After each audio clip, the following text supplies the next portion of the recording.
আমার বোন প্রথমবার সবজি বাজারে যাচ্ছে, এমন করে যাচ্ছে মনে হচ্ছে সবজিতে সব কিছু নিয়ে নিচ্ছিলাম।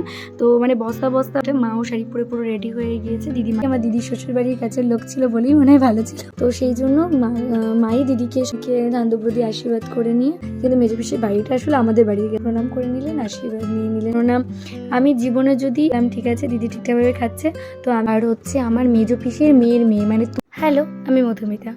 এটা হচ্ছে বিয়ের আগের দিন মানে থুবড়োর দিন সকালবেলার ভিডিও। এখানে দিদি, আমি, মা আর আমার বান্ধবী আমরা সবাই একসাথেই ঘুমিয়েছিলাম। বান্ধবী আমার আগের দিন চলে এসেছিল, এর নাম আশা। আর ক্যান্ডি আমাদের সাথে ঘুমিয়েছিল যদিও। তো সকালবেলায় উঠে মা চাবির খোঁজ করছিল, চাবিটা আমি রেখেছিলাম তো মাকে দিয়ে দিলাম। আর এখানে ক্যান্ডির সাথে দিদি একটু ইয়ার্কি মেরে নিচ্ছিলো। ক্যান্ডি তো কিছুই বুঝতে পারছে না যে হ্যাঁ একদিন বাদে আর কি আগামী দিনে দিদির বিয়ে। তো দিদি তারপর চলে যাবে। এখানে ওভেন চলে এসেছে সকাল সকাল, সেটাও আমি নিয়ে নিলাম। আর হচ্ছে যেহেতু দুপুরবেলাকার রান্না আমাদের, দুপুরে রাত্রে রান্না আমাদের বাড়িতেই হবে, মানে বিয়ের আগের দিনের যে অনুষ্ঠানটা সেটা আমাদের বাড়িতেই হচ্ছে, তো বাড়িতেই ওভেন চলে এসেছিলো। আর আমি এখানে সকালবেলা রেডি হয়ে গেছি বাজার যাওয়ার জন্য। দেখবেন একটুখানি, আমার বোন জীবনে প্রথমবার সবজি বাজারে যাচ্ছে। সব বলিস না, হ্যাঁ লোক আসবে। আমার বোন প্রথমবার সবজি বাজারে যাচ্ছে, এমন করে যাচ্ছে মনে হচ্ছে বিয়ের কেনাকাটা তো প্রথমবার দিদির লাইফে 10 বার হয়েছে। দিদি তো একবারও করলো না, আমি তো করে দিদি প্রথমবার হচ্ছে সবজি বাজারে যাচ্ছেন। তো সবজি বাজারে যাচ্ছে যেটা আমার দিদি আজ পর্যন্ত যেয়ে উঠতে পারে। তো এই ইয়ার কেয়ারটা নিয়ে আমাদের সকালবেলাটা স্টার্ট হয়ে গিয়েছিল। আর আমার গলার ভয়েস শুনে বোঝা যাচ্ছে যে আমার ভীষণ ঠান্ডা লেগে গেছিলো, মানে গলাটা ভেঙে গিয়েছিলো, এখনও মনে হয় ভাঙাই আছে। তো যাই হোক আমি জানি না আমার গলার মানে আমার ভয়েস কেমন। যাই হোক আপনারাই কমেন্ট করে জানাবেন, মানে ফাটা বাঁশের মতো হতে পারে আবার কোকিলের মতো হতে পারে, আমি সত্যি জানি না। যাই হোক এখানে আমি লিপ বাম লাগিয়ে নিচ্ছিলাম, কারণ শীতকাল তো ছিল না তখনও, মানে ঠোঁটটা ভীষণ ফাটছিল আর কি, তো সেহেতু লিপ বাম লাগিয়ে নিয়েছি।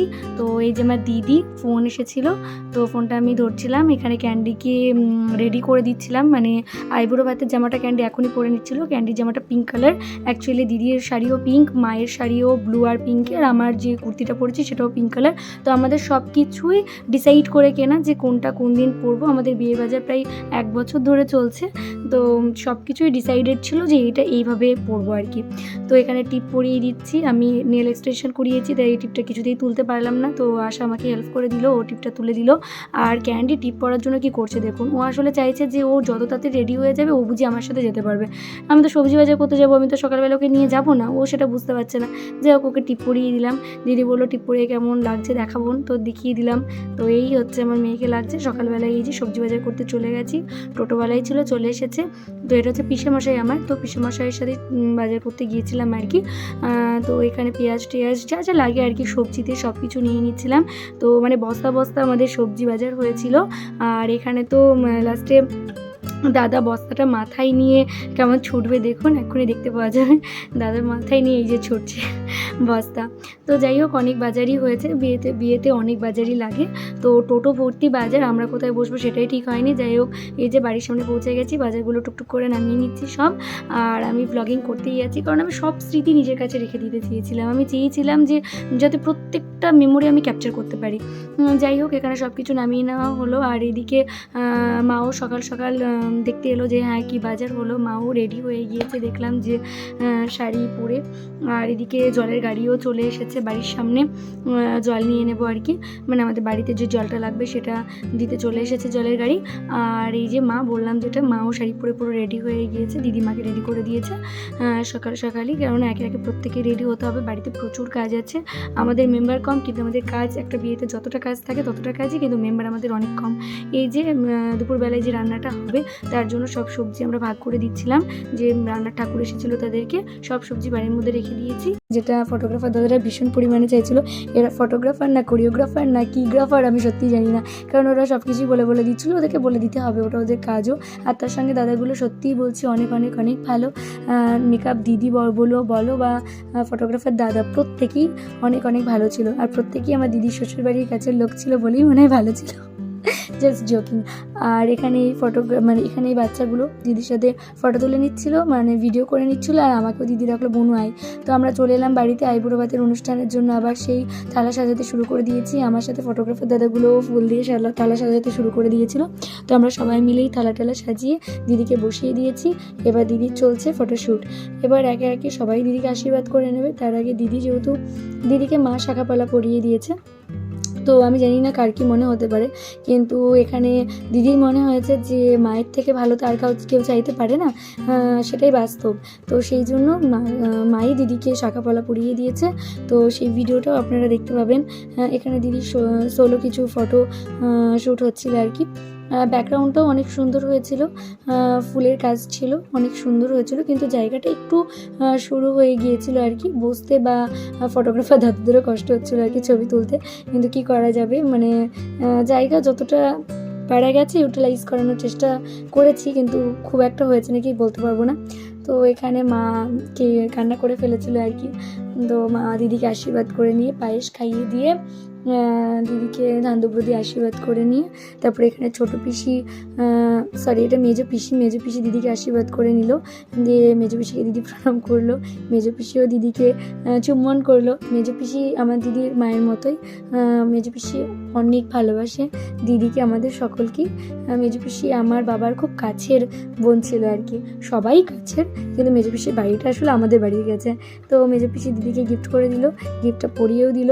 তারপর এখানে ছোটো পিসি আর ছোটো পিসি মশাই ওনারাও দিদিকে আশীর্বাদ করে দিলেন এবং দিদিকে গিফট দিয়ে দিলেন। দিদিও প্রণাম করে নিলেন, আশীর্বাদ নিয়ে নিলেন, কিছু ফটোশ্যুট করে নিলেন।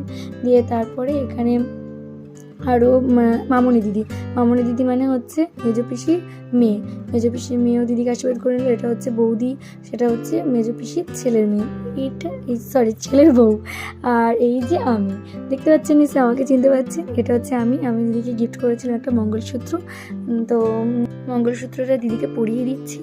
আর এটা আমি দিদিকে যে গিফট করলাম, আমি তাতে স্যাটিসফাইড নই, কেননা আমি জীবনে যদি একটা টাকাও ইনকাম করতে পারি সেটা আমি দিদির জন্যই করতে পারবো। অবশ্যই মা বাবা দিদি সবার জন্যই করতে পারবো। তো দিদির সাপোর্ট ছাড়া আমি যে জায়গায় সে জায়গায় পৌঁছতে পারতাম না। আমি এখনও কোনো জায়গাতেই পৌঁছইনি, যদিও পৌঁছবো ভবিষ্যতে, ইচ্ছে আছে। আর আমি ইচ্ছে আছে যে দিদিকে যে গিফটটা করেছি তার থেকেও দ্বিগুণ ত্রিগুণ চতুর্থ গুণ 100 গুণ, মানে অফুরন্ত যেন আমি দিদিকে দিতে পারি। আমার দিদি লাগবে না আমি জানি, কিন্তু আমি আমার দিদিকে দিতে চাই। এখানে দিদি ক্যান্ডির সাথেও কিছু ফটোশ্যুট করে নিচ্ছিল। আর এই যে দিদি লাস্টে খেতে বসে গিয়েছে আর দিদি কিছু ফটোশ্যুট চলছে। তো আমি চলে এলাম ওই জায়গা থেকে। আমাকে যেহেতু নিচে যেতে হবে সবার খাবার দাবারের ব্যবস্থা কী হলো দেখার জন্য, এখানে সবাই ফটোশ্যুট করে নিচ্ছে। তো আমি নিচে চলে যাচ্ছি, বাড়ির পেছন দিকটায় যেখানে খাবারের ব্যবস্থা করা হয়েছে সেখানেই যাচ্ছি দেখতে যে সবাই ঠিকঠাকভাবে বসতে পারলো কি না, খাবার স্টার্ট হলো নাকি। কারণ এতক্ষণ তো আমি দিদির কাছেই ছিলাম, এবার সবাই দুপুরের খাবারের টাইম তো হয়ে গিয়েছে না, আর বিয়ের দিন একটু এদিক ওদিক টাইমটা হয়েই যায়। তো এখানে মাও সবাইকে হেল্প করে দিচ্ছিল, সবাইকে মা খেতে বসিয়ে দিয়েছে অলরেডি। তো এবার এখানে এই যে আমার রাজু আর আমার আশা, আমার একটা বন্ধু একটা বান্ধবী দাঁড়িয়ে আছে। তো এবার এখানে এই তো খেতে বসে পড়েছে, দেখতে পাচ্ছি পরিষ্কার পরিচ্ছন্ন করা চলছে। তো সবাই খেতে বসে গেছে, মোটামুটি খেয়ে নিয়েছে। তো আমিও খেয়ে নেব, কিন্তু খাওয়ার আগে আমি আরেকবার দিদির কাছে যাব আর কি, দিদিকে দেখবো দিদি ঠিকঠাকভাবে খেয়ে দিয়ে নিচ্ছে নাকি, তারপরে এসে আর কি আমি খাবো। তো দিদিকে দেখলাম ঠিক আছে, দিদি ঠিকঠাকভাবে খাচ্ছে। তো আমিও নিচে এসে খেয়ে নিলাম। তো খাওয়া শেষে সন্ধ্যাবেলায় আবার আমাকে একটু বাজারে যেতে হয়েছে মাশরুম আর কিছু জিনিস কেনার জন্য। দিয়ে তারপরে আমরা আবার বাড়ির দিকে রওনা দিয়েছি। এখানে পিসমশাই আর আমি গিয়েছিলাম। তো বাড়িটা লাইটে মানে সুন্দর লাগছিল। জীবনে প্রথম আমি আমার বাড়িকে এতটা সুন্দরভাবে দেখছি। দীপাবলিতে তো দেখেছি, কিন্তু এইভাবে তো কোনো দিন দেখিনি, কেননা আমাদের বাড়ির বড় মেয়ের বিয়ে, আর এটাই আমাদের বাড়ির প্রথম কোনো অনুষ্ঠান। তো ভীষণ আনন্দের দিন, এই আনন্দটা মনে হয় ভাষায় প্রকাশ করতে পারবো না। তো এটাই মানে আলাদাই আনন্দ লাগছিল। আমার দিদির বিয়ে বলে কথা, পুরো বাড়ি আলোময় হয়ে গিয়েছিল। তো রাত্রের খাবারটাও যেহেতু এখানে বাসনপত্র চলে এসেছে কালকের জন্য, আর রাত্রের খাবারটাও এই যে এখানে দেওয়ার জন্য টেবিল এখনও পাতা আছে, যেহেতু রাত্রে এখন মানুষ খেয়ে তারপরে বাড়ি যাবে। এবার মেহেন্দির অনুষ্ঠান হবে, তার জন্য আমরা সাজগোজ আরম্ভ করবো আর কি। তো এতক্ষণ আইবুড়ো ভাত হওয়ার পরে মেহেন্দির জন্য পকোড়া আর কফির ব্যবস্থা। তো মেহেন্দিতে আমি আর আমার পিসির 2 ছেলে আর হচ্ছে আমার মেজো পিসির মেয়ের মেয়ে মানে তুলি, আমরা এই 4 জনে মিলে নেচেছিলাম। তো এই নাচটা আমি গান সমেত কোন ভিডিওতে দেবো, শর্টসে দেবো, তাহলে হয়তো আপনারা বুঝতে পারবেন। কিন্তু এই ব্লগটাকে শর্টসে কী করে দেবো, যাই হোক যেভাবে দেবো আপনারা দেখবেন ওইভাবেই, কিছু করার নেই, নইলে তো কপিরাইট ইস্যু পেয়ে যাবো না।